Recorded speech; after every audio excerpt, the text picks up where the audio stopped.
so, here is something worth thinking about as you settle in tonight. In the quiet, in the dark, as the room grows still around you. Far out beyond the last of the planets, further than almost anything we have ever sent, there is a small spacecraft racing through the dark. It is still awake. It is still working. It still speaks to us, faintly, across the enormous gulf. And it is heading somewhere that nothing else we have ever built will follow it into. Not for a very long time, perhaps not ever. Its name is New Horizons, and tonight we are going to travel with it all the way out to where it is now, and then onward to where it is going. You do not need to stay awake for any of it. New Horizons was built to answer an old longing. For most of the last century, there was one world in our solar system that we had never seen. A small, distant, frozen world at the very edge of things, so far away that even our best telescopes could show it only as a faint and blurry smudge. That world was Pluto, and for decade after decade, it remained the last unexplored place, the final unseen member of the sun's family, a mystery hanging out there in the cold and the dark. New Horizons was the machine we finally built to go and look. It was, in a sense, the closing of a chapter, the last first visit to a world in our own solar system. It did that. In the summer of 2015, after a journey of 9.5 years, it flew past Pluto, and it showed us for the first time what that distant world truly is.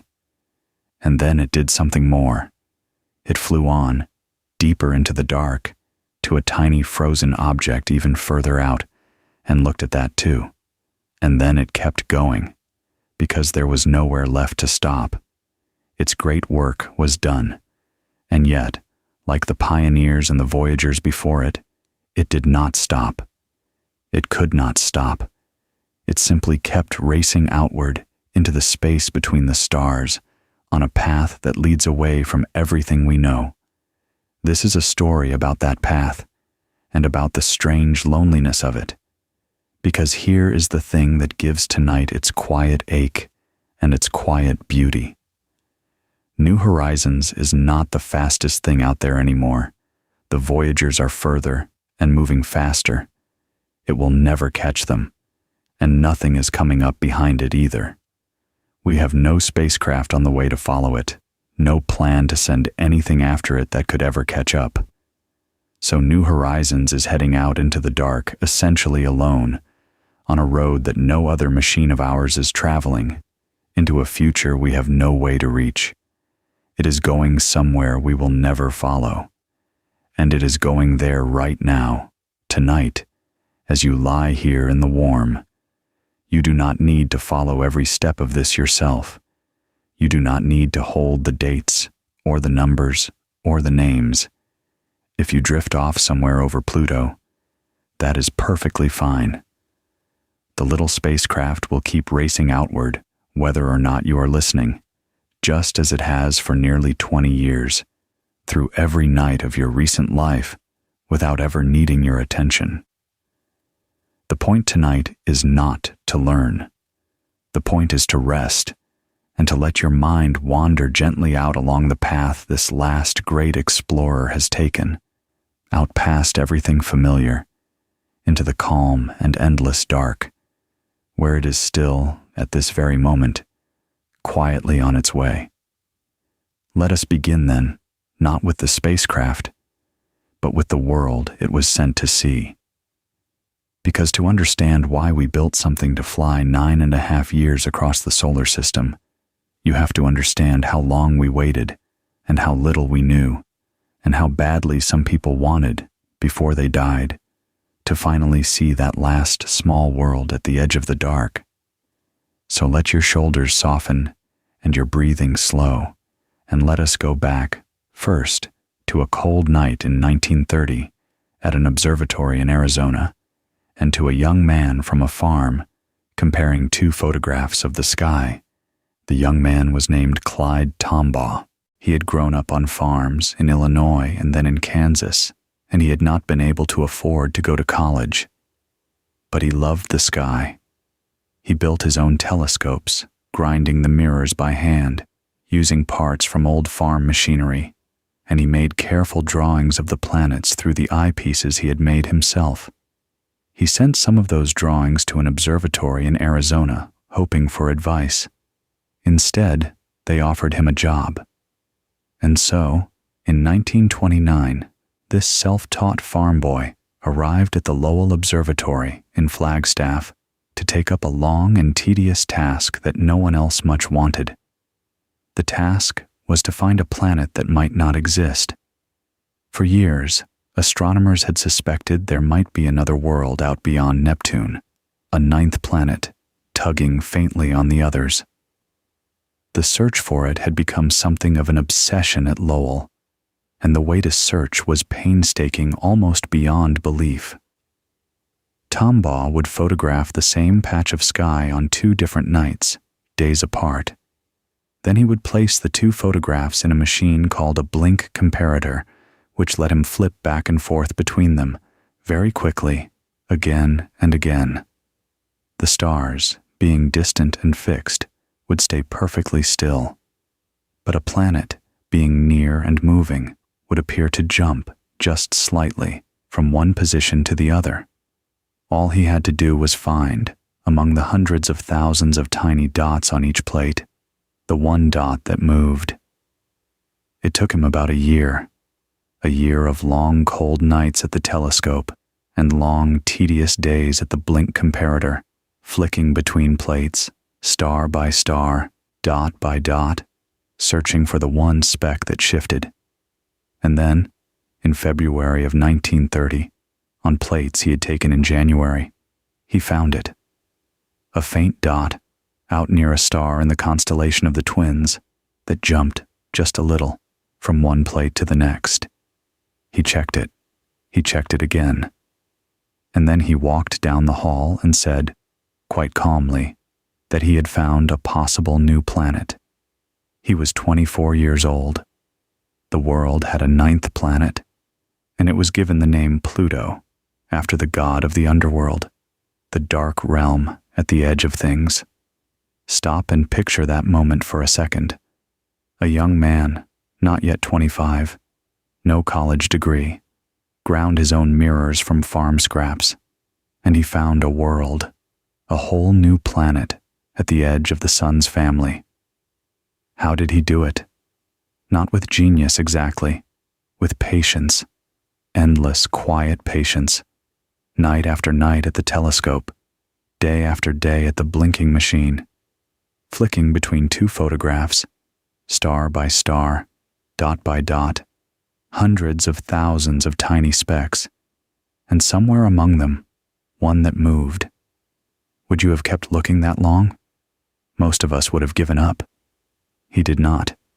He kept flicking the plates, week after week, until the one dot jumped, and then he checked it, and checked it again, and walked down the hall, calm as anything, to say he had found a planet.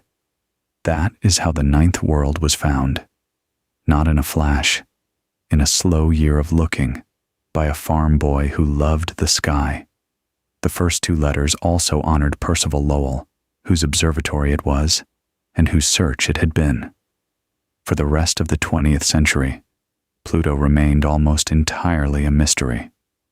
It was so far away, and so small, that no telescope on Earth could show it as anything more than a point of light, or at best, much later, a fuzzy blur with a few vague patches of light and dark. We learned that it had a large moon, called Charon, discovered in 1978.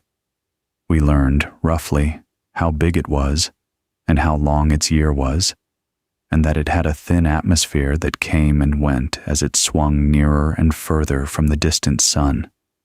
But what it actually looked like, what its surface was, whether it had mountains or plains or craters or ice, all of that was completely unknown. It was a whole world, a member of our own solar system, and we had no idea what it looked like. It was the last such place. Every other planet had been visited, or at least seen up close by a passing spacecraft. Pluto never had. Let that fact settle, because it marks the end of something. Think of all the worlds: Mercury, Venus, Mars, Jupiter, Saturn, Uranus, Neptune, their moons, the asteroids. One by one, over the decades, we went to each. We gave each one a face, and then only Pluto was left. The last blank space on the map of our own solar system, the final unseen world. And when New Horizons flew past it, that blank was filled. Do you understand what that means? There are no more first looks left, not among the major worlds. We have seen them all now. Everyone. Has that ever been true before, in all of history? No. Every person who lived before us knew a solar system with mysteries still in it, worlds no eye had seen, and every person after us will know one that is mapped, from end to end. You live right at the hinge, in the single lifetime when the map was finished. New Horizons closed it. There is something quietly enormous in that, and here is a detail that gives the whole story its quiet heart. Clyde Tombaugh, the farm boy who found Pluto, lived a long life. He became a respected astronomer. He taught, and he kept observing, and he grew old. But he died in 1997, at the age of 90, and when he died, we still had never seen the world he had discovered. He found Pluto as a young man, and he spent his whole long life never knowing what it really looked like, because no machine had ever gone there. He died just a few years too early. Sit with that for a moment, gently. He found Pluto in 1930. He died in 1997. That is 67 years. 67 years of wondering. What does it look like? Does it have mountains, ice, a face of any kind? And in all that time, he never knew. No one did. It was just a dot, a blur at best, a whole world he had given to us, and he could not see it. Is there anything sadder than that? To find a thing and never truly see it? And yet the story does not end there, because a part of him would go, a small part, carried by the very machine that would finally show us Pluto. He would arrive, in a sense, 18 years after he died. We will come to that. But hold it, softly, for now. The man who found Pluto would reach it after all. The mission that would finally show us Pluto was not yet built when he passed away, but it would carry a small part of him with it. We will come back to that later tonight, because it is one of the gentlest things in this whole story. So that was the longing. A world discovered in 1930 and never seen up close through the entire rest of the century. A blank space on the map of our own solar system, the very last one. By the 1990s, a group of scientists had grown determined to fill it. They wanted, badly, to send a spacecraft to Pluto before its thin atmosphere froze out and fell to the ground as the little world drifted further from the sun, and before the people who had dreamed of it grew too old to see it. But wanting a mission and getting one are very different things. And the road to actually launching New Horizons was long and difficult, and very nearly did not happen at all. The effort was led, more than by anyone else, by a scientist named Alan Stern, who fought for a Pluto mission for years, through cancellations and budget cuts and changes of mind. Again and again a mission would be planned, and then killed. Again and again it seemed hopeless. But the small group of believers kept pushing, and at last, at the turn of the century, they were given a chance. A mission was approved. It would be built quickly and cheaply by the standards of such things, and it would be called New Horizons. And it would have to launch within a narrow window, because it needed to fly close by Jupiter and borrow a push from the giant's gravity. and the alignment that allowed that would not last. If they missed the window, the journey would take years longer. So they built it fast, and they built it well, and they got it to the launch pad just in time. New Horizons is not a large spacecraft. It is roughly the size and shape of a grand piano, a squat triangular body with a single large dish antenna on top and a set of instruments tucked around it, and off to one side, on a short boom, its source of power, kept a little apart because it is gently radioactive. It weighed less than half a ton. It was small and light and simple, and that was on purpose, because a light spacecraft can be flung faster than a heavy one, and speed was everything. To reach Pluto within a human career, rather than a human lifetime, it would have to leave the Earth faster than anything ever had. And it did. On the 19th of January, 2006, New Horizons launched from Cape Canaveral on top of a big Atlas rocket with extra boosters strapped around it, and an additional stage on top, all of it devoted to hurling this one small machine outward as fast as physics would allow. It left the Earth at a speed of about 16 kilometers every second. Think about that for a moment. 16 kilometers in a single second. It was, and remains, the fastest a spacecraft has ever been launched from the Earth. It crossed the orbit of the Moon, which had taken the Apollo astronauts about 3 days to reach, in only about 9 hours. It was already, within hours of launch, the fastest thing we had ever sent away from home. Let that speed sink into your mind slowly. 16 kilometers every second. Not every hour, every second. Try to picture it. In the time it takes to say one word, it had crossed 16 kilometers. In the time it takes to draw a breath, 100. It passed the Moon in 9 hours. The Apollo astronauts took 3 days to make that same trip. 3 days against 9 hours. Why so fast? Because Pluto is so terribly far. Even at that speed, the journey would take 9.5 years. Think about that. The fastest thing we ever launched, and still it needed almost a decade just to reach its target. That is how vast the outer solar system is. Speed that would cross a country in a heartbeat, and still nearly 10 years of flying. The distances out there humble everything, even our fastest machine. But even at that astonishing speed, Pluto was so far away that the journey would take 9.5 years. Think about what that means for the people who built the spacecraft. They launched it, and then they had to wait almost a decade before it would arrive and do the one thing it was made to do. A whole career could pass in that waiting. Children born at launch would be nearly grown by the time it reached its target.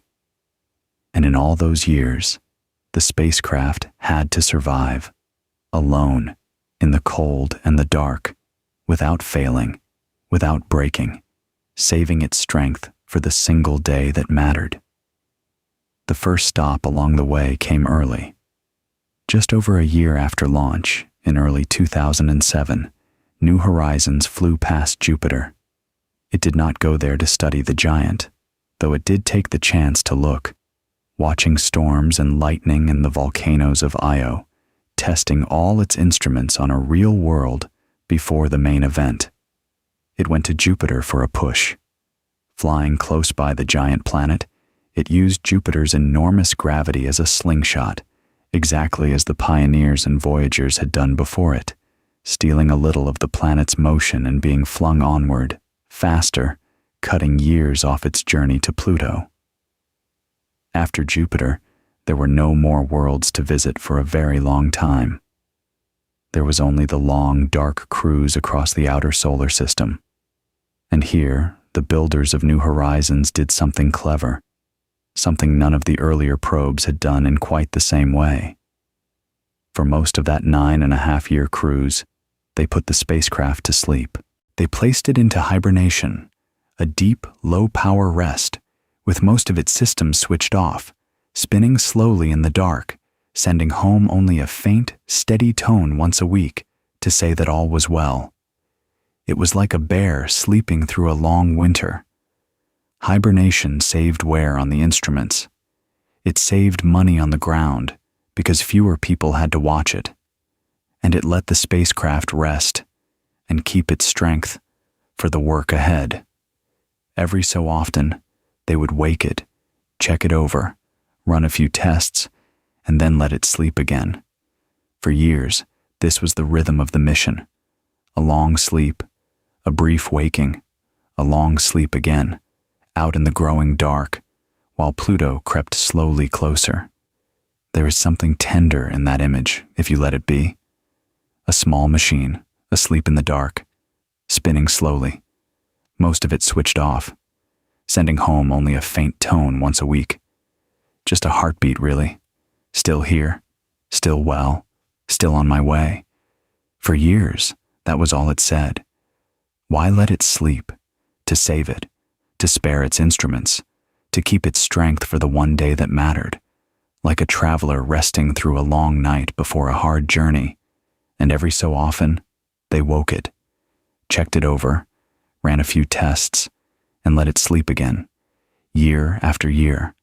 A long sleep, a brief waking, a long sleep again, out in the growing dark, getting quietly closer all the while to the world it was sent to see. It is a restful thing to think of, a patient machine dreaming its way across the solar system. Then, in the final months, they woke it for good. As New Horizons approached Pluto, in the first half of 2015, it came fully awake and its instruments turned on, and its cameras began to watch the little world grow, night by night, from a faint point of light into something with a shape, and then with markings, and then with a face. For the first time in history, Pluto was becoming a place, and the excitement back on Earth grew with every passing week. After 85 years of wondering what Pluto looked like, after 9.5 years of flying, the answer was finally, slowly, coming into view. Let us pause here, gently, on the strangeness and the tension of what a flyby really is, because it is not at all the way we usually picture a visit to another world. New Horizons was not going to stop at Pluto. It could not. It was moving far too fast, and it carried no fuel to slow down. To slow a spacecraft moving that quickly would have taken an enormous rocket, far larger than anything that could have been launched. So there was never any question of orbiting Pluto, or landing on it, or lingering. New Horizons would simply race past at more than 14 kilometers every second, gathering everything it could in a few short hours around its closest approach, and then it would be gone, past Pluto and away, unable ever to return or even to look back for long. That meant everything had to work perfectly, in a rush, all at once, on a schedule set years in advance. The spacecraft would be far too busy during those crucial hours to talk to Earth. It would be turning this way and that, pointing its instruments, snapping its images, gathering its data, storing everything in its memory to send home slowly later. So during the closest approach, it would go silent, not because anything was wrong, but because it was working too hard to speak. And there was another cruelty of distance. By the time New Horizons reached Pluto, it was so far away that its radio signals, traveling at the speed of light, took about 4.5 hours to reach the Earth. So the team could not guide it through the flyby in real time. They could not react to anything. They had loaded all the commands in advance, and then they simply had to trust the little machine to carry them out, alone, in the dark, billions of kilometers away, with no help possible. The closest approach came on the 14th of July, 2015, and on that day, there was a long and difficult silence. The spacecraft had gone quiet as planned, to do its work. It had turned away from the Earth to point its instruments at Pluto, and it would not turn back to speak until the encounter was over. So the team on the ground had no way of knowing, through those crucial hours, whether it was working or whether something had gone wrong, whether a stray speck of debris in the unknown space around Pluto had struck it and ended everything in an instant. All they could do was wait. They had done everything they could. Now it was up to the machine. And then, that evening, at the appointed time, the great dishes on Earth turned to listen, and after the long hours of silence, the signal came. First, just a carrier tone, saying the spacecraft was alive and pointed home again. Then the readings, showing that its systems were healthy, that it had made it through, that it had gathered its data and stored it safely away. The room where the team had gathered erupted. After 85 years of waiting, after a decade of flying, after those last agonizing hours of silence, New Horizons had flown past Pluto and survived, and it was carrying home, in its memory, the first close look humanity had ever had at the last unseen world. It would take many months to send it all back, trickling across the enormous distance a little at a time. But it was coming. Pluto, at last, was about to show us its face. Think about the silence of that day. The spacecraft had turned away to do its work. It could not talk and look at the same time. So it went quiet, for hours. And on Earth, they waited. Was it working? Had it survived? Had some unseen speck of debris struck it in the dark? No one could know.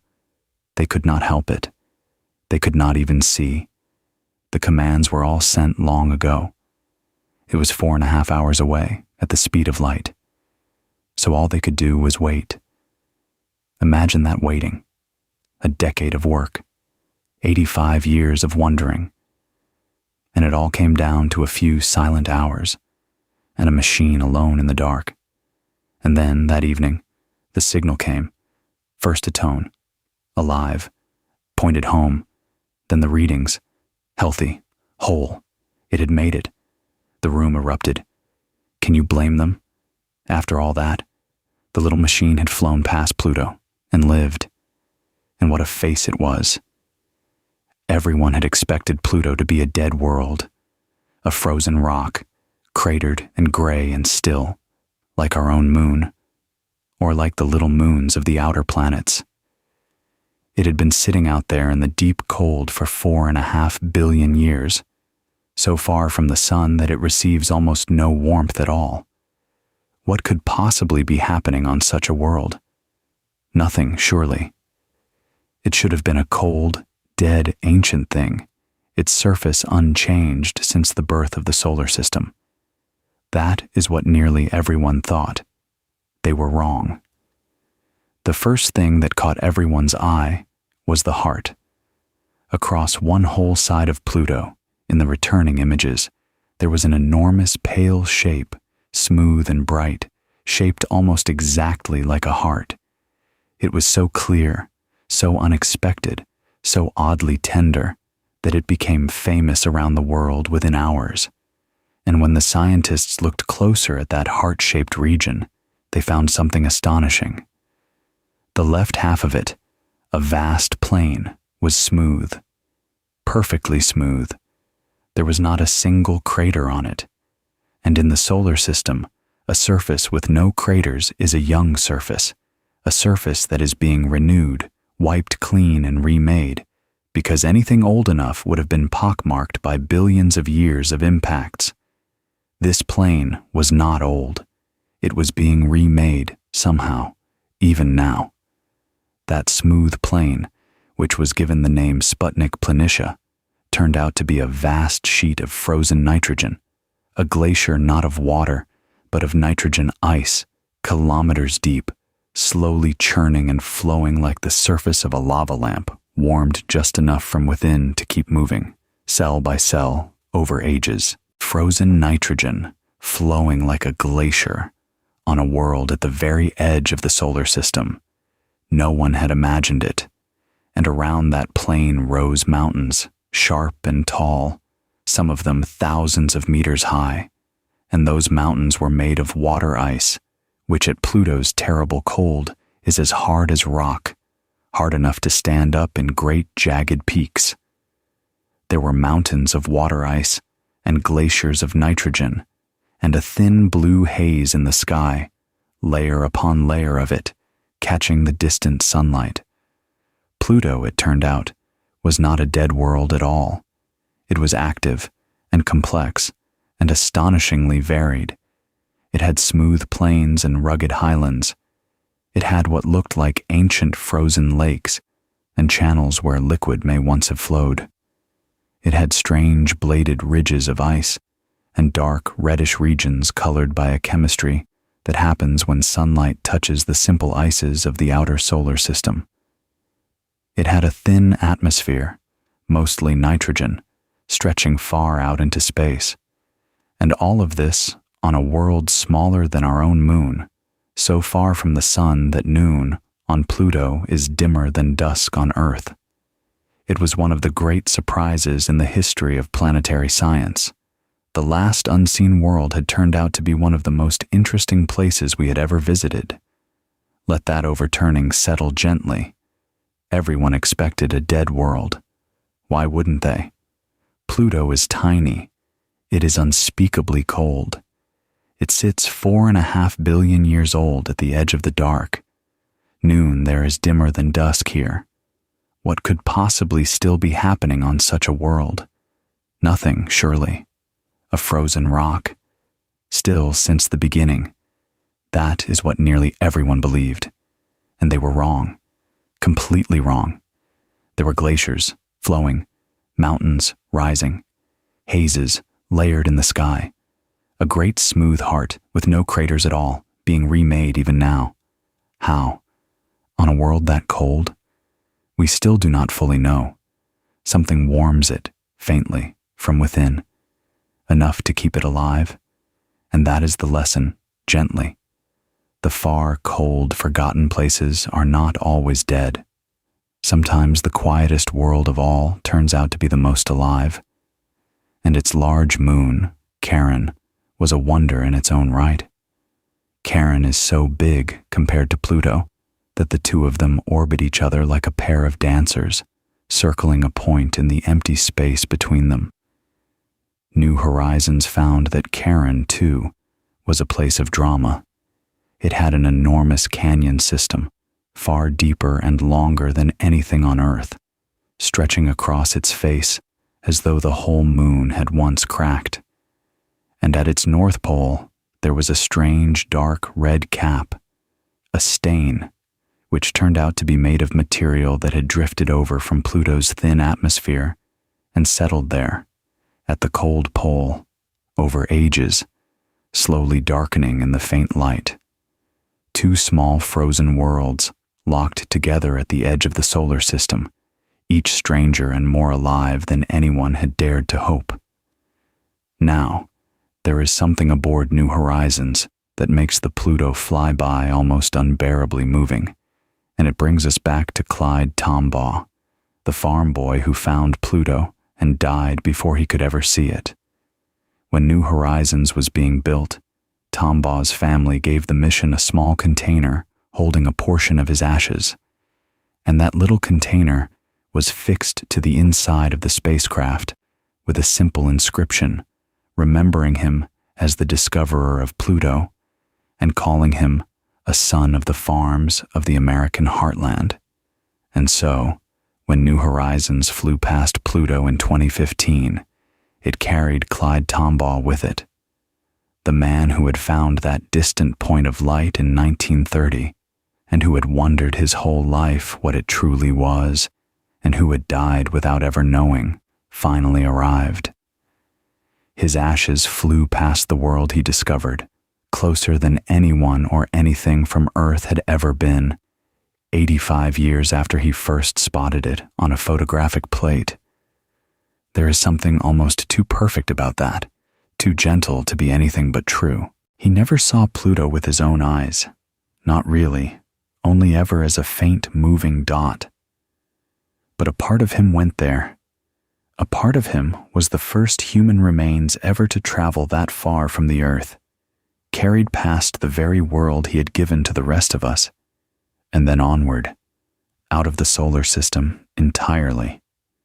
Clyde Tombaugh is out there now, still aboard New Horizons, flying on into the dark, further from home than any person has ever been, or ever come close to being. He will keep flying out among the stars for millions of years. The boy from the farm, who could not afford college, who ground his own telescope mirrors by hand, is now the furthest traveled human being who has ever lived, and will remain so, most likely, for a very long time to come. Let that thought rest with you, because it is a lovely one. Who has traveled furthest from the Earth? Not an astronaut, not any living person. A man who died in 1997, Clyde Tombaugh. A small part of him, riding a spacecraft past the world he found, and onward, out of the solar system. Further than anyone will go for a very long time. Is that not a strange and beautiful thing? He never left the ground much in life. He looked up and he waited, and he found a dot. And now he is the furthest of us all. The looker became the traveler. The patient man at the eyepiece is now sailing among the stars, and he will keep sailing out there in the dark for millions of years, long after the rest of us are gone. There is a justice in that, a gentle, cosmic justice. The one who found the edge went out past it, forever. The spacecraft carries a few other small things too, tokens gathered before launch. There is a piece of the first privately built craft to reach space. There are 2 coins, and 2 flags, and 2 postage stamps, one of them an old United States stamp from the 1990s that showed Pluto with the words "Not Yet Explored" printed across it, carried along so that the mission could, in a sense, correct it. There is a compact disc holding the names of many thousands of people who signed up to send their names to Pluto. Small things, human things, a little bundle of who we are, tucked aboard a machine and flung out past the edge of the solar system, to drift among the stars for as long as the spacecraft lasts. After Pluto, most missions would have been over. The great goal had been reached. The last unseen world had been seen. But New Horizons was still healthy, still moving fast, still full of life, and it was flying out into a region of the solar system that had barely been explored at all. Out beyond Neptune and Pluto lies a vast, cold, thinly scattered ring of small icy bodies left over from the birth of the solar system, called the Kuiper Belt. There are countless of these frozen objects out there, drifting in the dark, most of them never disturbed since the very beginning. And New Horizons was heading straight through them, with fuel still in its tanks and instruments still sharp. So the mission team went looking for a second target, something small and far and pristine that the spacecraft could reach. Finding one was not easy. These objects are tiny and faint and terribly far away. It took a search with the largest telescopes we have to find a suitable one along the spacecraft's path. But they found it. A small object, only about 30 kilometers across, so distant and so newly found that it had no proper name yet, only a string of letters and numbers. Later, it would be given the name Arrokoth, a word from the Powhatan language meaning sky. And New Horizons was aimed to fly past it on the first day of a new year, the 1st of January, 2019, more than 1 billion kilometers beyond Pluto, and more than 6 billion kilometers from the Sun. That flyby, when it came, set a record that still stands. Arrokoth is the most distant object in the solar system that any spacecraft has ever visited up close. Nothing has ever explored anything further from home, And what New Horizons found there was, in its own quiet way, just as wonderful as Pluto, though far smaller and simpler. Arrokoth looked like a snowman. Two rounded lumps, one larger and one smaller, joined gently together at a narrow neck, reddish in color, dark and ancient. It was what is called a contact binary, two separate objects that had drifted together long ago and touched so softly that they simply stuck and had stayed joined ever since. And that gentle joining told us something precious. Arrokoth is a relic, a fossil, from the very birth of the solar system, 4.5 billion years ago. It has been sitting out there in the deep cold, untouched, unchanged, ever since the planets formed. By studying how its two lumps came together, so slowly and so softly, we learned something about how the building blocks of planets first gathered, in the beginning, out of the cloud of gas and dust that became the sun and everything around it. It was like finding a perfectly preserved fragment of the past, out at the edge of the dark, a piece of the solar system's own childhood, waiting patiently to be read. Think about what Arrokoth really is. It is old as anything gets. 4.5 billion years, untouched. It has been sitting out there, in the deep cold, since before the planets finished forming. Nothing has happened to it. No weather, no heat, no collisions to speak of.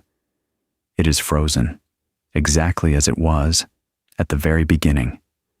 Why does that matter so much? Because everything else has changed. The Earth has been remade 1,000 times over.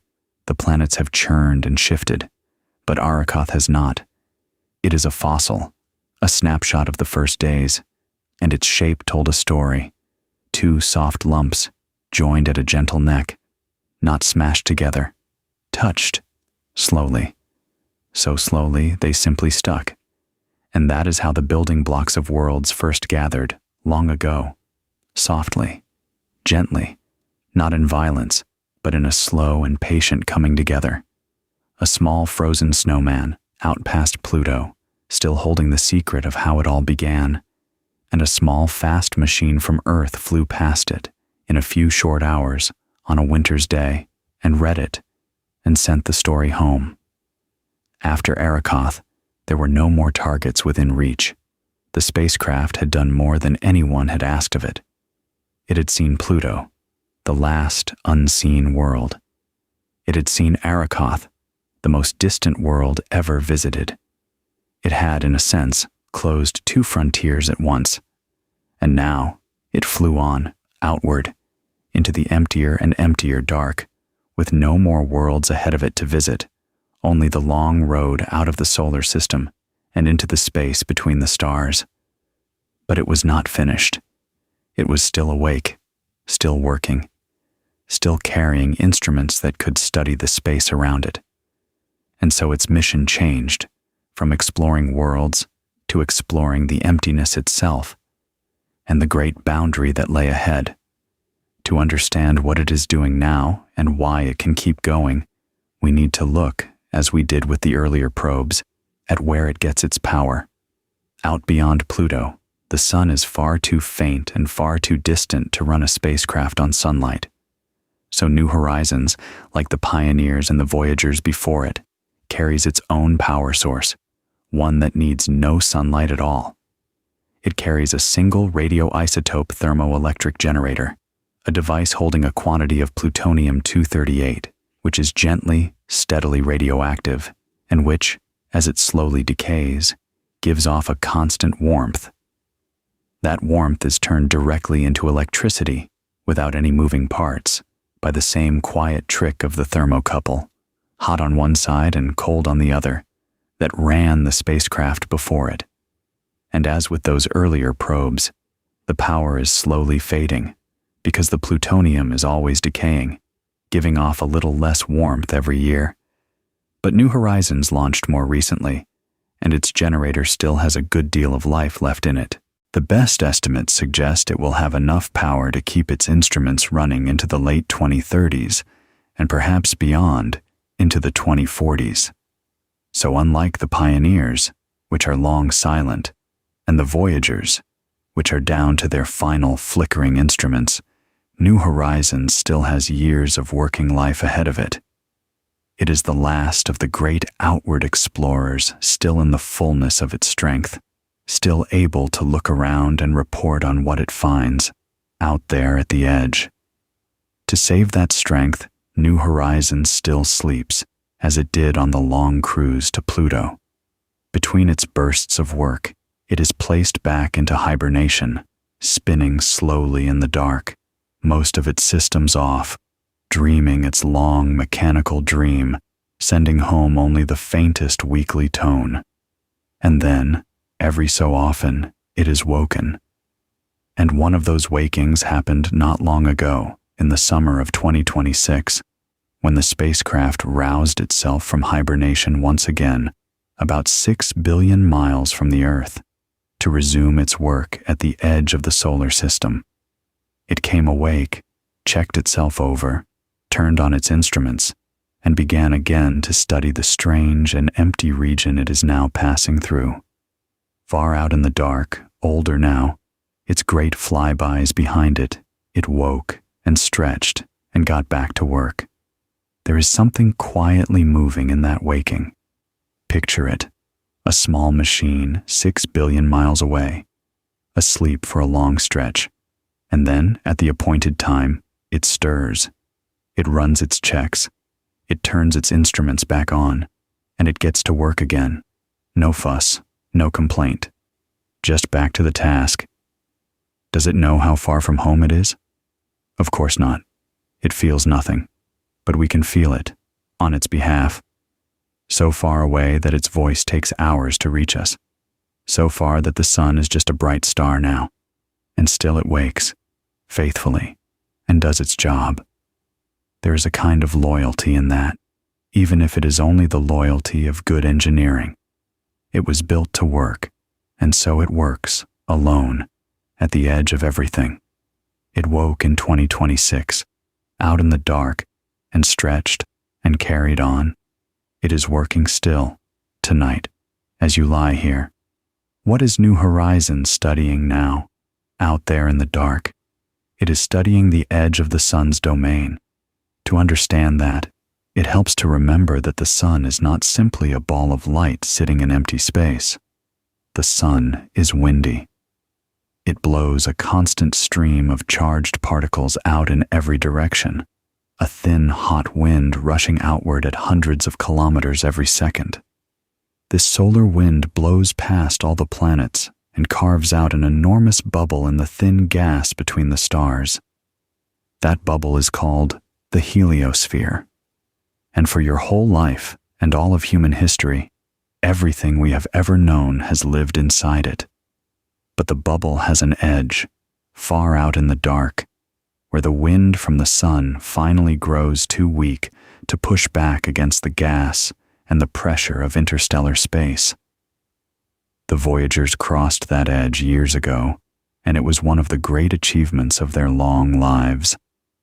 New Horizons is now approaching the same great frontier, though it is not there yet, and it is studying the region as it goes, measuring the thinning wind and the dust and the faint particles around it, adding to what the Voyagers taught us about the strange, turbulent outskirts of the sun's realm. It is a different vantage point, a different path through the boundary region, and so it sees things the Voyagers could not. Two sets of eyes in two different places, mapping the shore of the sun's great bubble. It helps to know why that matters. The Voyagers crossed the edge years ago. So why send another set of eyes? Because the edge is not a simple line. It is a vast, strange, shifting boundary. It moves. It breathes, in and out, as the sun grows more and less active. It looks different in different directions, so one crossing does not tell the whole story. Two do better. Three would be better still. New Horizons is on its own path, through its own part of the boundary, so it sees things the Voyagers could not, And here is the quiet, important part. The Voyagers are old. Their power is nearly gone. When they fall silent, what is left out there? One machine, New Horizons, younger, healthier, years of life still in it. It may become our only working eyes at the edge of the sun's realm, the last watchman on the far shore, keeping the vigil alone long after the others have gone quiet. There is a special value in this, and it is worth resting on. The Voyagers are old now and running out of power, their instruments switching off one by one. When they finally fall silent, we will have no working spacecraft out in the far reaches of the solar system at all, except for one. New Horizons. It is younger and healthier, and it still has years of power ahead. So it may well become, in the years to come, our only set of eyes out there in the deep dark, the only machine still able to study the edge of the sun's domain from the inside, and eventually, perhaps, to cross it, and to send home word from the space between the stars, long after the Voyagers have gone quiet. It is the last watchman on the far frontier, and it may hold that post alone for a long time. But even New Horizons will not last forever. Its power fades a little every year, just as the others did. Sometime in the 2040s, most likely, its generator will drop too low to run its instruments, and then, eventually, too low to run its radio. And then it, too, will fall silent, whole and cold and still flying, out there in the dark. It may or may not reach the true edge of the heliosphere before its voice gives out. That is one of the quiet uncertainties of the mission, a race between the fading power and the distant boundary. And no one knows yet which will come first. But whether it crosses over while still speaking or falls silent just short of the edge, the outcome for the spacecraft itself is the same. When the power is gone, it will simply keep going, silent now, out and out, into the dark. And that brings us, at last, to the question in the title. Where is New Horizons heading, and why will we never follow it? It is aimed, roughly, toward the constellation of Sagittarius, the Archer, which is the direction, as it happens, of the center of our galaxy, far off in the distance. It is not heading for the galactic center, of course. That is tens of thousands of light years away, unthinkably far. It is only pointed, by chance, in that general direction, out along a path that will carry it out of the solar system entirely, sometime in the years ahead, and then on into the space between the stars, drifting among them for millions of years, exactly as the pioneers and the Voyagers are doing on their own separate paths. But there is something particular about New Horizons, something that makes its outward journey lonelier than the others. And it is this: it will never be the farthest. It launched fast, faster than anything before it, but it did not get as many great gravity assists as the Voyagers did, and so, out here, it is actually moving a little slower than they are. The Voyagers, which left decades earlier, are far ahead, and pulling further ahead all the time. New Horizons will never catch them. It will always be behind. And behind New Horizons, there is nothing at all. There is no faster spacecraft coming up to pass it. There is no mission planned or even seriously proposed that would send anything out on a path to overtake it. It is, and is likely to remain for a very long time, entirely alone on its stretch of the road, with the Voyagers forever ahead, out of reach, and nothing behind it but the empty dark and the distant sun. Sit with how complete that solitude is. Ahead of it, the Voyagers. Far ahead, pulling away a little more each day. Can it catch them? No, never. It is slower out here, and they had a bigger push. So they will always be ahead, and behind it, nothing, no follower, No faster ship coming up to pass it. No mission even planned to try. Just the empty dark and the small distant sun. Think about that for a moment. Utterly alone. No one ahead it can reach. No one behind it at all. Is that a lonely thought?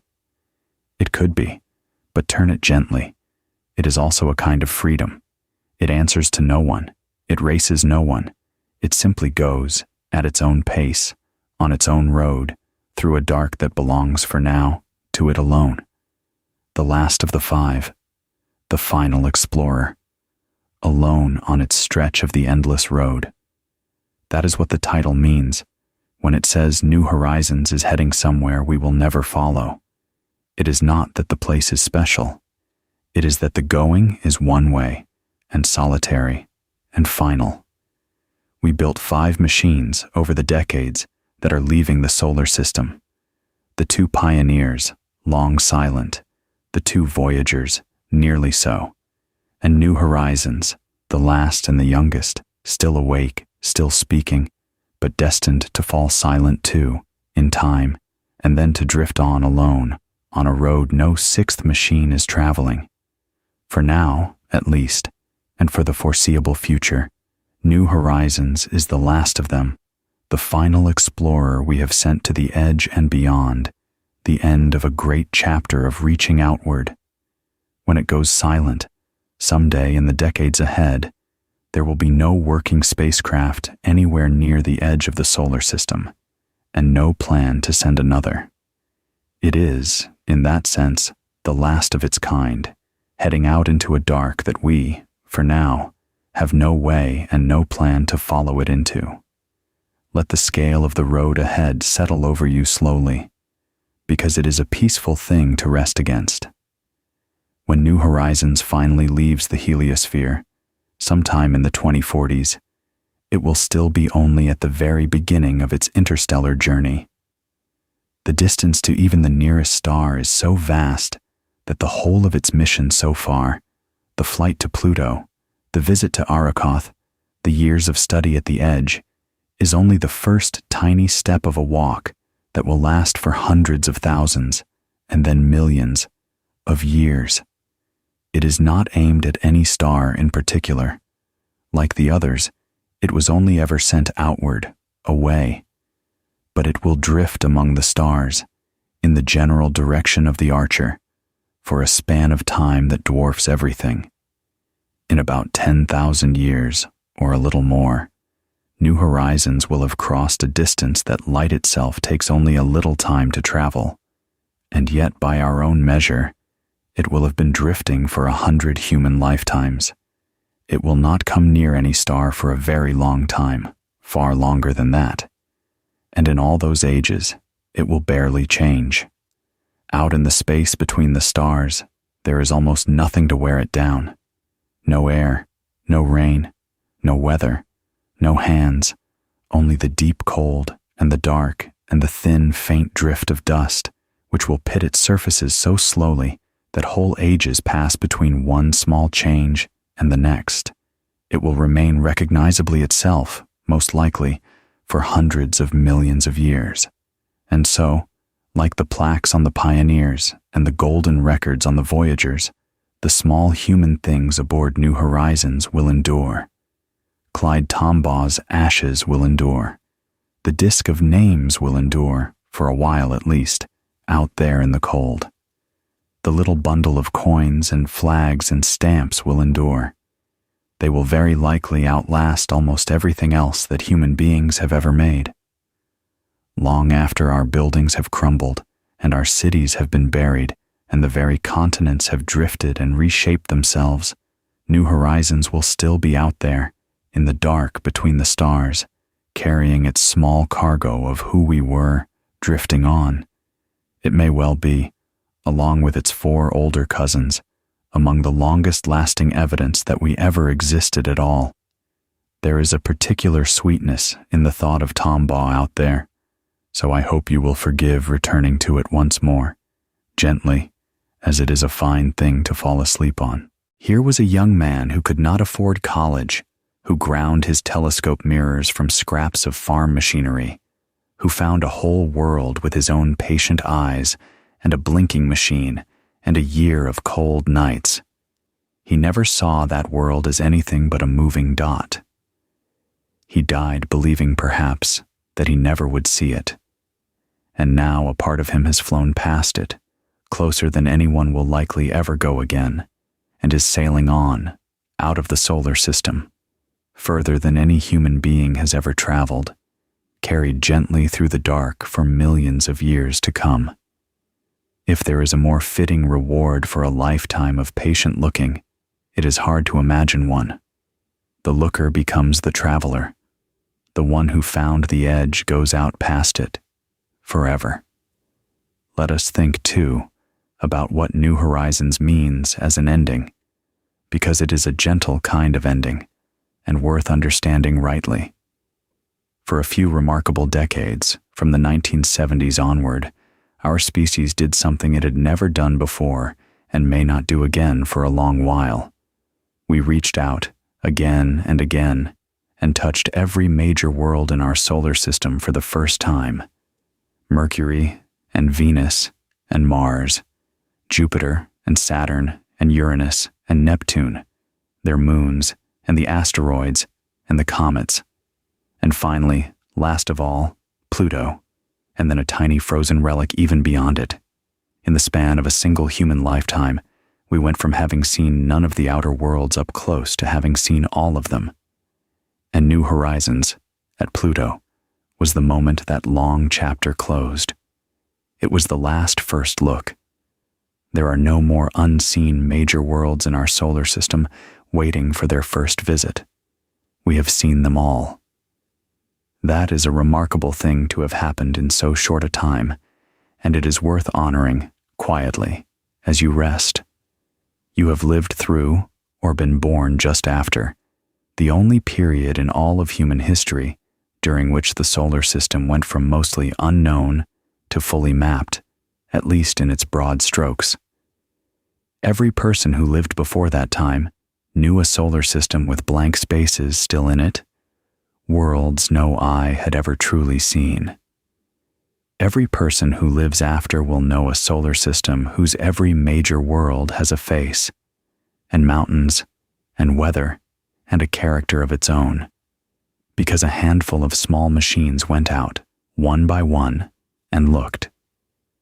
New Horizons carried that long effort to its quiet close, out at Pluto, on a summer day in 2015. And then, its part in the great chapter finished, it flew on, into the dark, alone. There is no sadness in that ending, if you turn it the right way in the quiet. It is not the end of exploring. We will build more machines, and go back to those worlds, and study them for years at a time, and perhaps one day send people to some of them.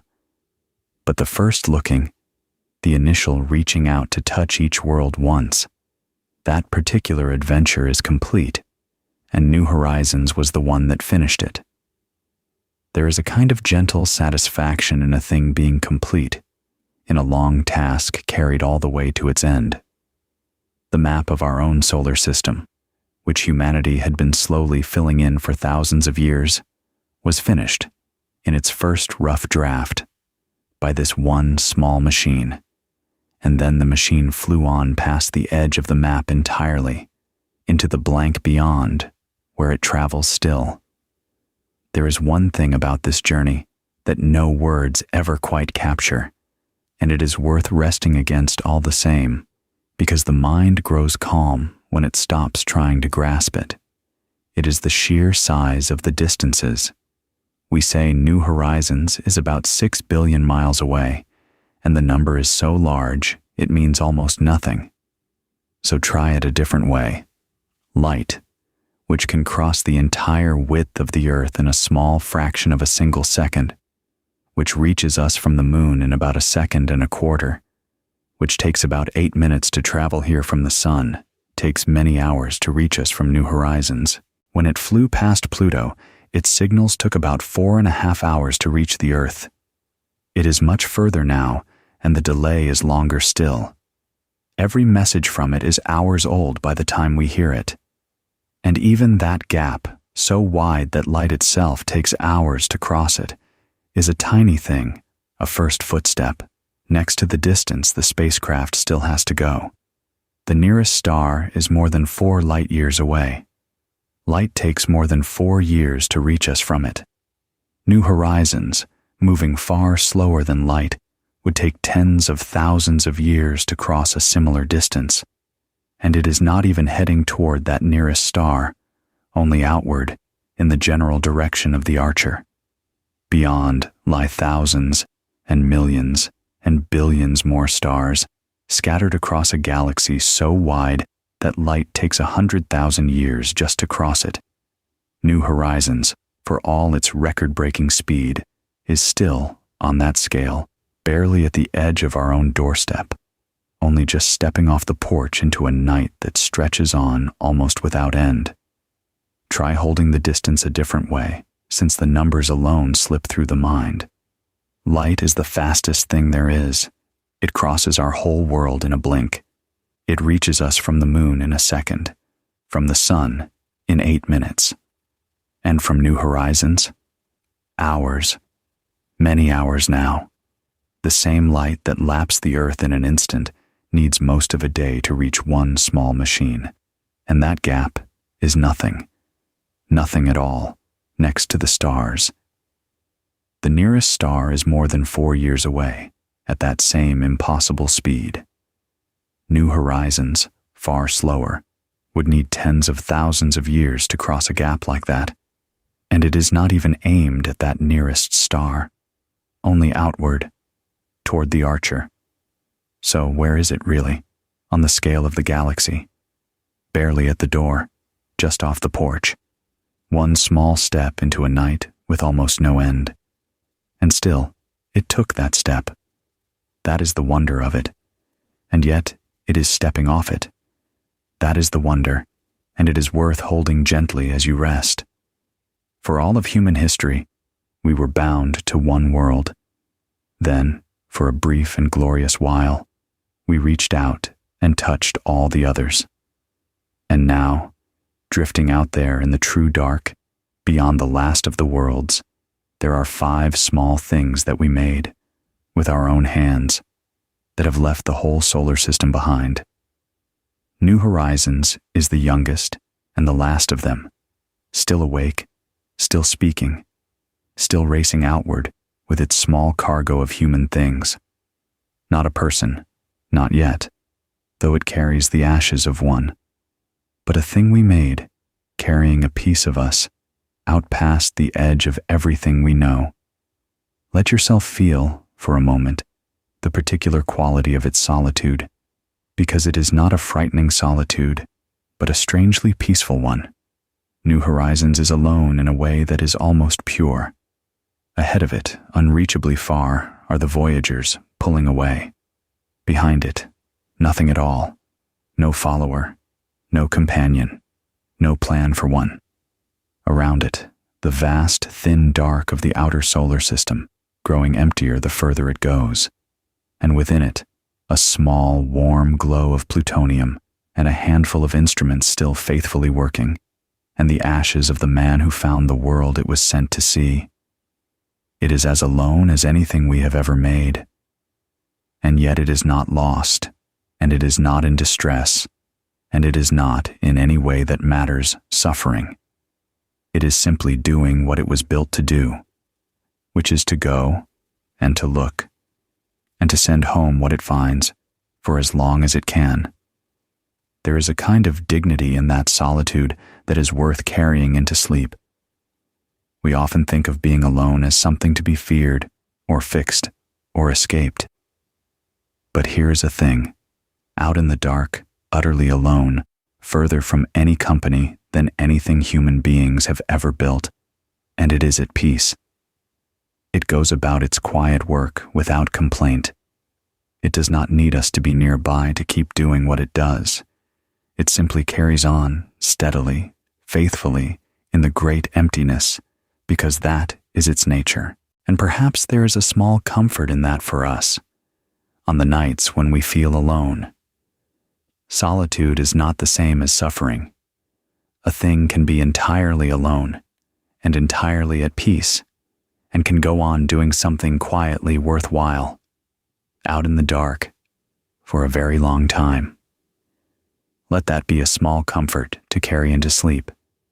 We fear being alone. Most of us do. We treat solitude as a problem, something to fix, something to escape. But look at the little machine. It is as alone as anything we have ever made, further from company than anything human hands have built. And is it suffering? No. Is it afraid? No. It simply carries on, quietly, doing its work, out in the dark, alone and at peace and useful all at once. Can those things go together? Out there they do. And perhaps, a little, they can here too. To be alone is not the same as to be in pain. A quiet night by yourself is not a wound. You can be alone and calm and whole and still doing something that matters, even if the something is only resting well. The spacecraft shows us that, out in the dark. Solitude, held gently, is not an emptiness. It can be a kind of peace. And when at last its power fades, sometime in the decades ahead, and its voice grows too faint to hear, the solitude will only deepen, and still there will be no distress in it.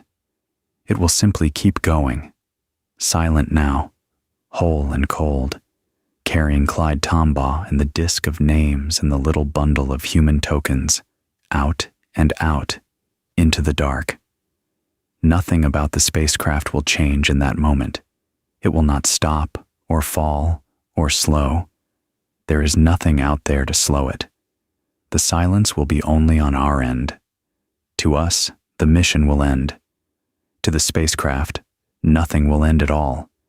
It will fly on, exactly as before, alone, at peace, going where we will never follow, carrying the furthest traveled human being who has ever lived out into a night without any end.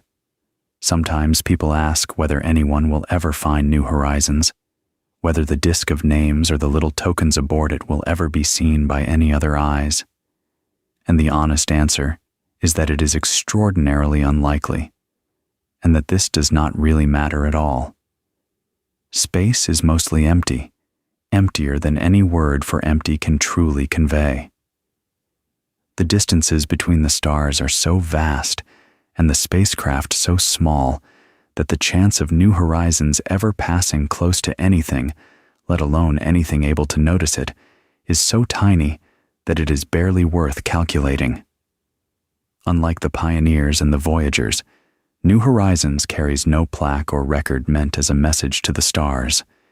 Its cargo of human things was gathered more for us than for any finder, a way of sending a little of ourselves along for the ride, rather than a letter addressed to the dark. But let yourself imagine it anyway, softly, as a kind of bedtime story, because it is a lovely thing to drift asleep on. Imagine that somewhere, sometime, in a future so distant that our whole civilization is less than a rumor, something out there in the dark comes upon this small, silent, ancient machine. It has been flying for 100 million years, its surfaces pitted and worn by the slow rain of interstellar dust, and inside it, still, is a small container of ashes and a disk holding thousands upon thousands of human names, and a few coins and flags and stamps, and a piece of a little ship that once carried people just to the edge of space. Whoever, or whatever, found it might never be able to read those things, might never even guess what they were. But they would know that something had made this machine, and sent it out, and tucked these small things carefully inside it. They would know that we had been here, and that we had reached. That, in the end, is what all of these outward travelers are really carrying, underneath the science and the tokens. We were here, and we looked up. And we were not only afraid, we built machines, and we sent them out as far as we could throw them, into the largest silence there is, not because we expected any reply, but because reaching is a better answer to the dark than staying still. New Horizons is the last of them, for now, and it is still going on right now, tonight, far beyond the planets, carrying its small, warm cargo of who we were, out into a dark that may hold no one at all to ever know we tried. Let us take a slow, imagined journey now, out to where the spacecraft is, the way you might drift out along a thought before sleep, not to learn anything, only to be there for a while in the quiet. Begin here, in this room, in the warm and the dark, and rise gently up through the ceiling, up above the house, above the town, until the lights of the whole region spread out below you like scattered embers, and then dim and shrink as you keep rising, until the curve of the earth appears, blue and white and turning slowly in the sunlight. Keep going, softly, past the moon, until the earth itself shrinks to a small blue marble behind you, and then to a bright point, and then to something you must look for to find. Out past the orbit of Mars, rust-red and small, out through the wide, nearly empty belt of asteroids, out toward Jupiter, vast and banded and stormy, where New Horizons stole its push so long ago, out past Saturn and its rings, and past pale tilted Uranus, and past deep blue Neptune, the last of the great worlds. And still you must go further. Out to Pluto, small and far and wearing its pale bright heart, where the little spacecraft made its great flyby on a summer day, and still further, out past Pluto, into the thin, scattered dark of the Kuiper Belt, past the tiny snowman shape of Arrokoth, out toward the edge of the sun's great bubble. And there, somewhere out ahead of you, small against the enormous night, is the spacecraft itself. New Horizons, its single dish still turned back toward the distant sun, that bright point among so many others, so it can listen and speak across the widening gulf. It is awake in this imagining, its instruments quietly working, tasting the thinning wind of the sun, measuring the faint dust, watching the great boundary draw slowly nearer. It is not struggling. It is not afraid. It is simply moving, steadily, swiftly, through the dark, as it has for nearly 20 years, carrying its small cargo of human things and the ashes of the man who found Pluto, out toward the edge of everything. Fly alongside it for a while, in the silence.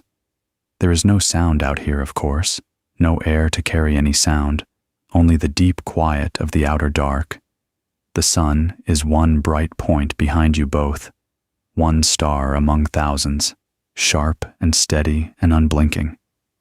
The galaxy stretches across the dark in a great faint band of soft light, countless stars too far and too many to separate, off in the direction the little machine is heading, toward the Archer, toward the crowded heart of it all. And the spacecraft flies on through all of it, unhurried, uncomplaining, still awake, still looking, still sending home its faint reports, going where nothing else of ours will follow.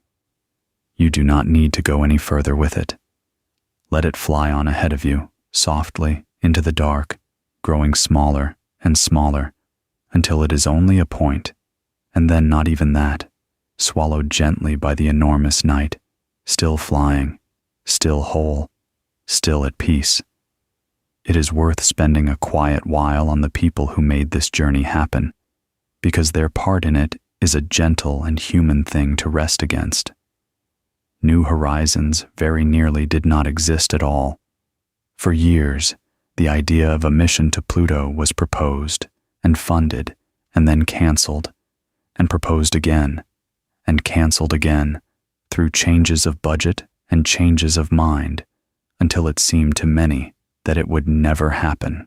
The people who believed in it had to fight for it, patiently, stubbornly, for the better part of a decade, refusing to let the last unseen world go unvisited. They knew that if they missed their chance, the alignment with Jupiter would pass, and Pluto would drift further from the sun, and its thin atmosphere might freeze and fall as snow, and the moment might not come again for a very long time. And when at last they were given their chance, they had to build the spacecraft quickly and carefully and get it to the launch pad in a narrow window, knowing that everything depended on getting it right the first time. Then, having launched it, they had to wait. 9.5 years of waiting for the single day that would justify all of it. Some of them had worked on the mission for so long, through all the cancellations and revivals, that by the time it reached Pluto, they had given a large part of their working lives to a single flyby, a few short hours around one distant world. That is a rare kind of patience and a rare kind of faith, to pour so much of yourself into something whose reward lies a decade or more away, and might never come at all. There is something in that worth carrying into sleep, quite apart from the spacecraft itself.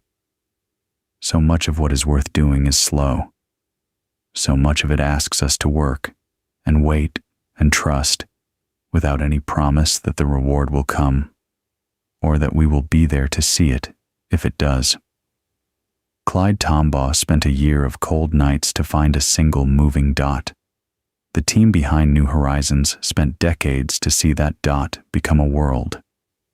And the spacecraft itself spent nearly 10 years crossing the dark for a single day of work. None of them rushed it, because it could not be rushed. They simply kept faith with the slow work, and in the end, the slow work rewarded them with a heart-shaped plane on a world at the edge of the dark, and mountains of ice, and glaciers of nitrogen, and a face for the last unseen world at last. And now that the great flybys are behind it, the mission has settled into an even quieter patience, the patience of a watchman at a far outpost, keeping its long vigil at the edge of the sun's domain. It sleeps and wakes and looks and sleeps again, sending home its faint reports, asking nothing, complaining of nothing, simply keeping its post out there in the dark, for as long as its small, warm heart of plutonium will let it. There is a steadiness in that which the mind can lean on a quiet night. Somewhere out at the edge of everything, a small machine is keeping watch, faithfully, alone, and will go on keeping watch long after tonight has faded into tomorrow. It is worth letting your mind rest for a while on the 5 of them together, the small fleet of machines that have left the solar system, because there is something quietly moving in thinking of them all at once. There are the 2 pioneers, the first to cross the belt and pass the giants, long silent now, drifting toward the bull and the eagle. There are the 2 voyagers, which saw all 4 giant planets and carried their golden records across the edge of the sun's domain, one of them still faintly speaking as this story is told. And there is New Horizons, the youngest and the last, still awake, still working, racing out toward the Archer with its small cargo of human things.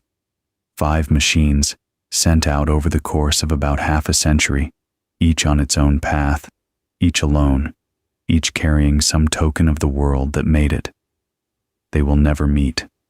Their paths spread out in different directions, like seeds blown from a single flower, each drifting off into its own quarter of the sky.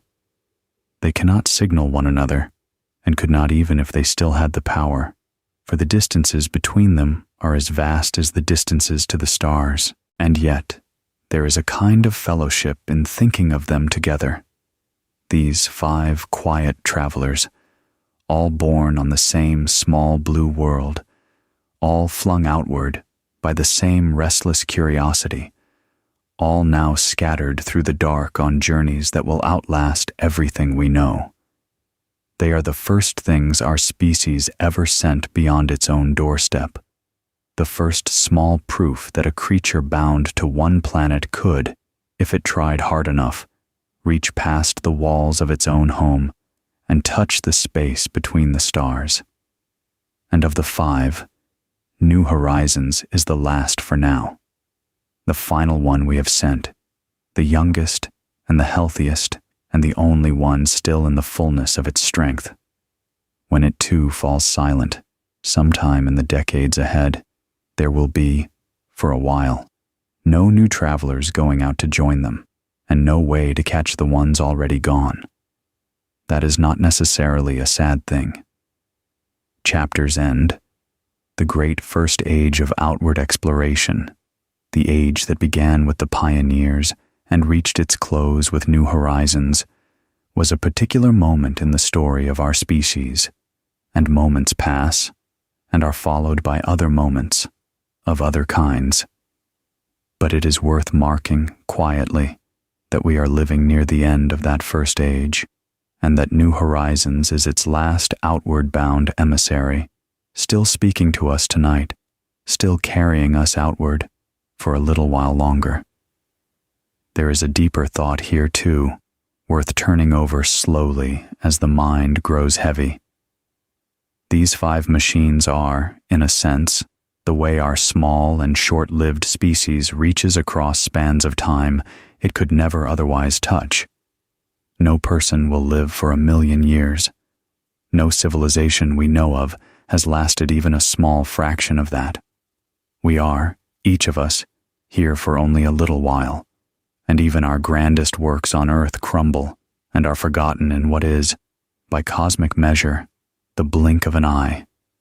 And yet, through these small machines, something of us reaches out across millions of years and hundreds of millions, drifting on, intact, long after everything else we ever made has turned to dust. It is as though we found a way to throw a small part of ourselves far beyond the short reach of our own lives, out into the deep time of the galaxy, where it will keep traveling long after the hand that threw it is gone. That is a strange and rather beautiful kind of reach, when you think about it. We cannot live in the deep future, but we can send something into it. And we have. 5 times over, we have flung a piece of ourselves out past the edge of everything, into a stretch of time so vast that our whole history is less than a single step of it, and those pieces are out there now, quietly making that journey on our behalf, carrying our tokens and our ashes and our names and our raised hands into a future we will never see. New Horizons is the last of them, for now, still speaking, still racing outward, still carrying us into the deep time ahead. And there is a comfort in that, if you let yourself feel it, a sense that we are not quite as small, or as short-lived, or as bound to our one brief moment, as we sometimes fear. Let your mind rest, too, on the word in the title, the word follow, because it holds the whole gentle ache of the story. To say that New Horizons is going somewhere we will never follow is not really to say something sad. It is to say something honest about distance, and about time, and about the limits of what a short-lived species bound to one small world can reach. We could, in principle, build another machine and send it out on a similar path. But it would not catch New Horizons, not for a very long time, because New Horizons has a decades-long head start and is already moving at a speed that took the whole force of a great rocket to achieve. And we could, in principle, one day, send people outward, but the distances are so vast and the time so long that no person now alive, and very likely no person for many generations, will travel anything like as far as this small machine already has. So when we say we will never follow it, we mean something quite specific and quite gentle. We mean that this particular traveler has gone ahead of us into a country we cannot yet reach, and will hold its lead for longer than we can easily imagine. It is like watching someone you care about set out on a long road at dusk, and knowing that you cannot go with them, not tonight, and perhaps not for a very long time, but knowing too that they are all right, that they are at peace, that they are simply going where they were always meant to go. There is a tenderness in that kind of farewell, and not only a sorrow. The traveler is not lost. The traveler is simply ahead, on a road we cannot yet walk, going somewhere we will one day, perhaps, learn to follow, but not yet, and not soon. And there is a quiet freedom in letting it go ahead without us. We do not need to follow it to be glad that it goes. We can stay here on our warm blue world and simply be glad that something of ours is out there, further than we can reach, seeing the edge of the sun's domain, carrying a little of who we are into the deep dark. Not everything worth doing has to be done by us, in person, in our own short lives. Some of it can be handed on to a small, faithful machine to carry forward long after we have stopped. There is a generosity in that, a willingness to begin something we will never see finished, to send a traveler down a road we cannot walk, simply because the road is worth traveling, and someone, or something, ought to go. Think, finally, of the frontier itself, the edge that New Horizons is approaching, the great boundary where the sun's wind gives way to the space between the stars. For all of human history, that frontier was utterly beyond us, a thing we could not even imagine clearly, let alone reach. And now we have machines that have crossed it, and one more, still healthy, drawing near to it, studying it as it goes. The frontier has not moved. It is as far away as it ever was. But we have reached it with the work of our hands, and we are standing at it now, in a sense, through the eyes of these small, faithful travelers. That is a remarkable thing for a species to have done in so short a time, and New Horizons is our latest way of standing there at the shore of the sun's great bubble, looking out at the dark beyond, on our behalf, while we rest. There is no need to hold any of these thoughts tightly. They are only ways of turning the same gentle fact over in the dark, the fact that something of ours is out there, at the edge, going on.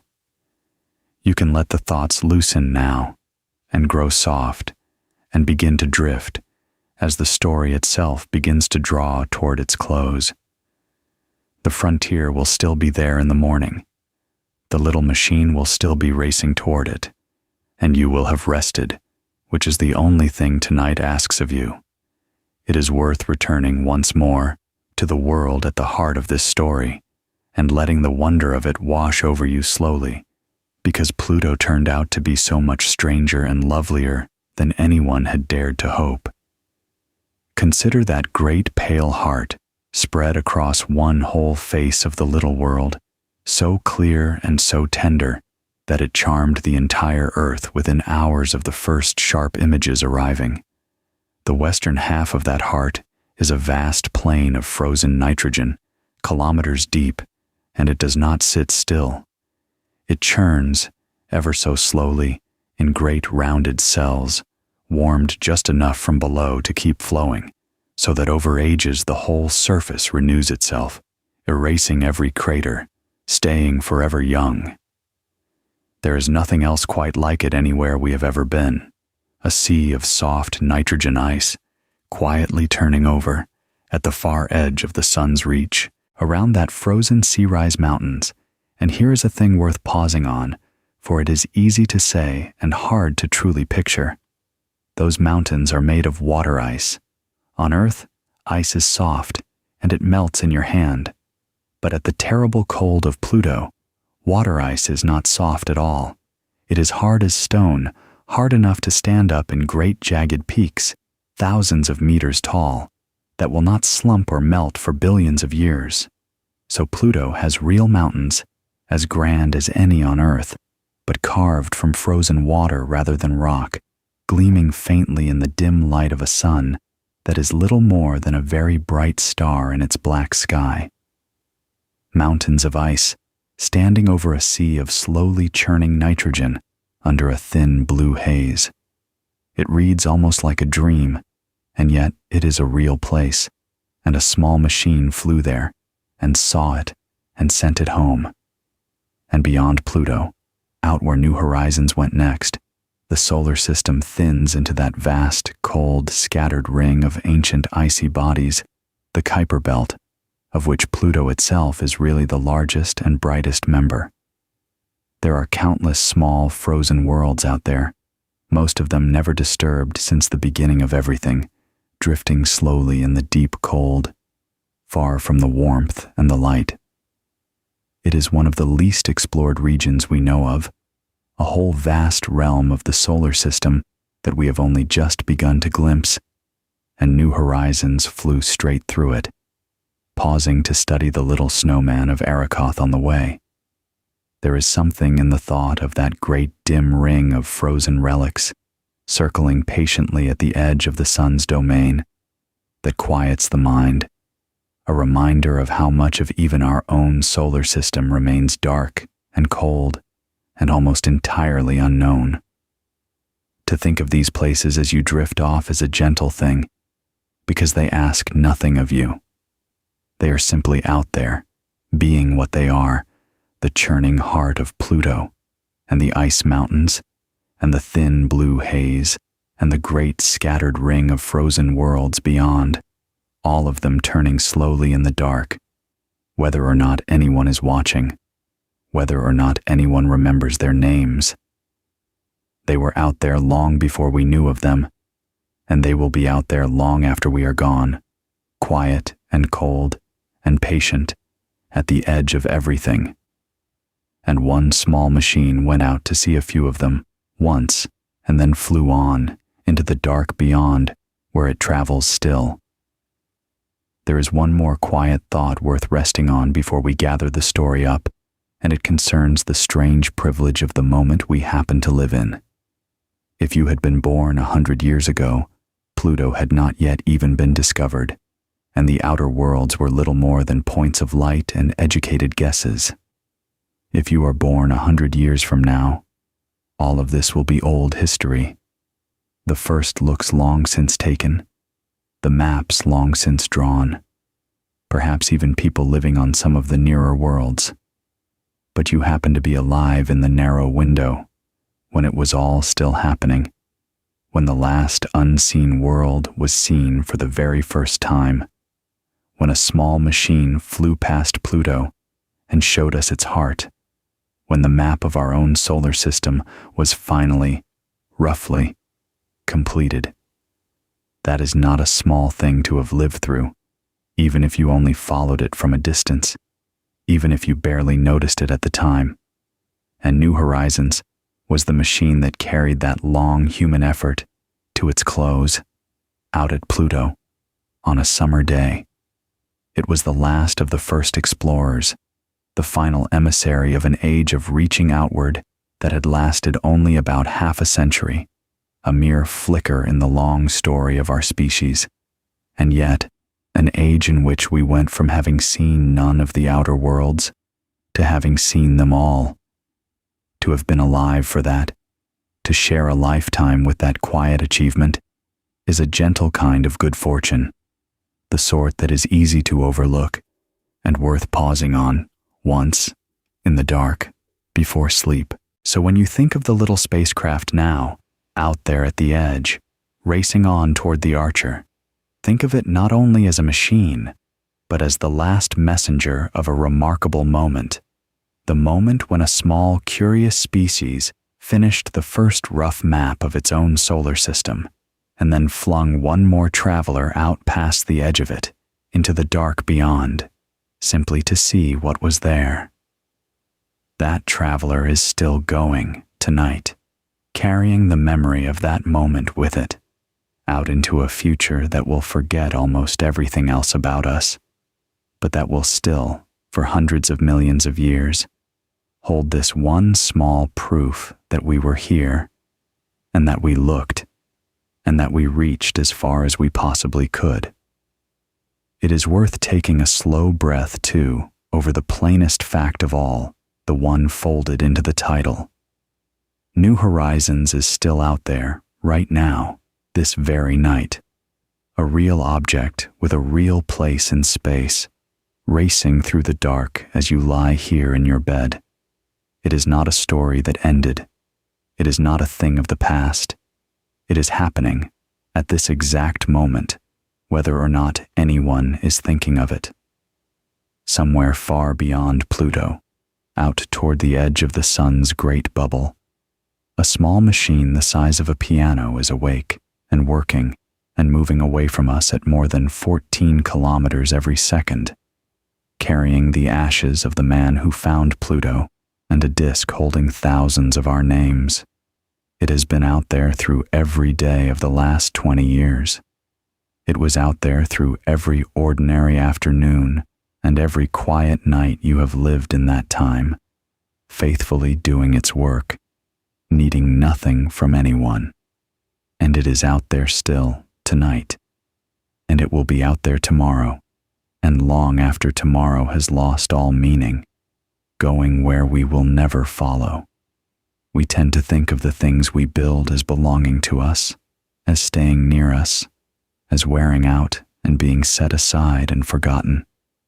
But New Horizons slipped that pattern entirely, the way its cousins did before it. It left, and it will not come back, and it will not wear out in any way that matters for a very long time, and it will keep going regardless of us. It has become, in a sense, independent of the world that made it, a thing we built that no longer needs us at all, that carries on without us, that will outlast us and keep traveling long after we are gone. There are not many things a person, or even a whole civilization, can make that will still be recognizably themselves in 100 million years. And yet, we have made a few. New Horizons is the newest of them, and it is out there tonight, quietly proving it. So when you think of it now, in these last quiet minutes before sleep, do not think of it as lost, or as sad, or as gone. Think of it as simply elsewhere, very far elsewhere, doing exactly what it was made to do, which was to go and to look and to carry a little of us outward into the dark. It is not waiting to be rescued. It is not calling out to be found. It is perfectly at peace, if a machine can be said to be at peace, racing on through the endless night with nothing left to do but continue, and to keep watch, and to carry us a little further into the deep time ahead. And perhaps, on a quiet night like this one, there is something companionable in that. You are lying still, in the warm, letting the day fall away, and far out in the dark, the last of our explorers is doing very much the same, at rest in its own long motion, carried onward by the momentum of a journey begun before it ever reached the edge. Two quiet travelers, in your own ways, both simply being carried through the night. So let us gather the whole of it together now, gently, the way you draw a blanket up at the end of a long day, before we let the story fade into sleep. A small spacecraft, about the size of a grand piano, built after a long fight to get it funded, launched in the winter of 2006, faster than anything had ever left the Earth, crossing the moon's orbit in 9 hours, sent to see the last unseen world, the distant frozen Pluto, discovered in 1930 by a farm boy named Clyde Tombaugh, and never seen up close in all the years since. It flew for 9.5 years, borrowing a push from Jupiter along the way, sleeping through most of the long dark cruise, waking at last as Pluto grew from a dot into a world. And on a summer day in 2015, after those final agonizing hours of silence, it flew past Pluto and survived, and showed us a world no one had expected. Not a dead gray rock, but an active, complex, astonishing place with a great pale heart and glaciers of nitrogen that flow, and mountains of water ice, and a thin blue haze, and a large moon scarred by a canyon deeper than any on Earth.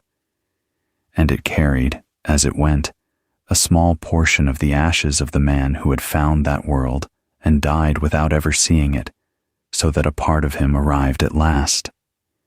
Then it flew on, deeper into the dark, to a tiny frozen snowman called Arrokoth, the most distant world any spacecraft has ever visited, a pristine relic from the birth of the solar system. And having closed 2 frontiers at once, it kept going, because there was nowhere left to stop. It woke again, far out near the edge, in 2026, to study the boundary of the sun's great bubble. And it will keep working, most likely, into the 2040s, our last watchman on the far frontier, before its power fades and its voice falls silent. And then it will drift on, alone, toward the constellation of the Archer, ahead of nothing and behind nothing, the last of the 5 machines we sent out of the solar system, going where nothing else of ours will follow, carrying the furthest traveled human being who has ever lived, out into a night without any end. That is the whole shape of it. That is where New Horizons has been, and where it is going, and why we will never follow. You do not need to hold any of it now. Let the dates go, and the names, and the distances. Let Pluto and its pale heart drift away into the dark. Let the numbers dissolve.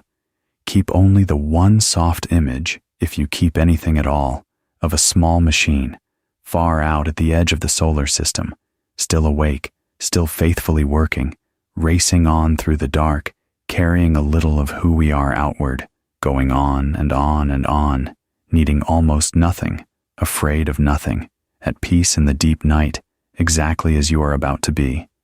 So breathe slowly, and let it be simple. One small ship, one long dark, no hurry, no fear. It goes on. It needs almost nothing. It asks nothing at all. It simply travels, and so can you. Nothing to hold, nothing to fix, nothing to chase, just the quiet, just the dark, just the slow, warm weight of rest. Let it come gently. There is time enough, more than enough. Time for one small ship to cross the stars. Time, surely, for you to fall softly asleep.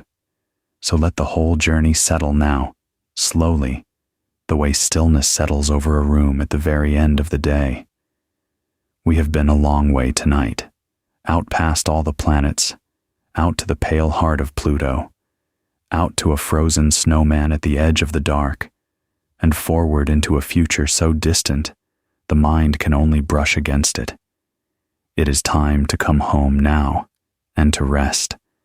Come back the long way, gently, without any hurry, back from the edge of the sun's great bubble, where the last watchman keeps its lonely vigil, back past the tiny snowman of Arrokoth, back past Pluto with its pale, bright heart, back toward the sun, which grows slowly from a point into a disk again, back past Neptune, and Uranus, and ringed Saturn, and vast stormy Jupiter, back through the wide empty belt of asteroids, back past small red Mars, back toward the one warm point of blue light that is growing, slowly, ahead of you, into a world. Come down toward the Earth, that small blue marble wrapped in white, turning quietly in the sunlight, the only home any of us has ever known, down through the thin, soft layer of air, down toward the part of the world where night has fallen, where the lights of the towns glow warm against the dark, down toward your own country, your own town, your own street, down toward this building, and this room, and the quiet bed where you are lying, warm and safe and still. Feel the weight of your body against the bed, held gently by the Earth's own quiet pull, the same kind of pull that once caught New Horizons at Jupiter and flung it onward toward Pluto, holding you now softly in place, exactly where you are meant to be. Feel how still the room is, Feel how little you have to do, right now, in this moment. Nothing needs steering. Nothing needs correcting. Nothing needs your attention at all. Like the spacecraft far out in the dark, you can simply drift now, needing nothing, carried along without effort, at rest. Let your breathing slow and deepen, all on its own. There is no hurry in the breath. It comes and it goes, patient as a signal crossing the dark, in and out. And with each breath out, let a little more of the day go with it. Let the dates go, and the numbers, and the names of far worlds. Let Pluto drift away. Let the belt dissolve. Let even the little spacecraft go on ahead without you, out toward the edge, while you stay here, in the warm, and let go. Feel your shoulders soften and settle. Feel the small tightness in your jaw let go. Feel your hands grow heavy and still. Feel the long muscles of your legs grow warm and loose, sinking into the bed. There is nothing out there in all that vast dark that needs anything from you tonight. The spacecraft will fly on whether or not you think of it. The great boundary will draw nearer whether or not you are awake. The little cargo of human things will drift onward through the deep future whether or not you remember a single word of this. You can set all of it down now. You can let all of it go. There is a great peace, if you let yourself feel it, in being one small, warm point of life on a small, warm world, held by the quiet pull of your own planet, while far out in the dark, the last of our explorers races on. You do not have to go with it. You do not have to reach that far tonight. Your reaching, for now, can be only as far as the edge of sleep, which is very close and very soft, and asks nothing of you but that you let yourself arrive there. The last watchman is out there still, racing through the night, awake and faithful and alone, at peace in the deep dark, needing nothing, afraid of nothing, simply going on toward the edge of everything. And you are here in the warm, in the quiet, needing nothing now either, afraid of nothing now, simply resting. There is no distance between you and it that matters anymore tonight. You are both, in your own ways, carried gently through the dark, and both, in your own ways, at peace. Let the last of your thoughts grow soft and dim, like a signal fading, gently, into the quiet background of the universe. There is nothing more to follow tonight. There is nothing more to understand. There is only the warm dark, and the slow breath, and the soft weight of your body at rest, and somewhere far beyond it all, one small faithful machine, racing on through the night, carrying a little of who we are outward, toward a place we will never follow, forever. Rest now. Let it all drift. Let yourself be carried, softly, into sleep. Good night.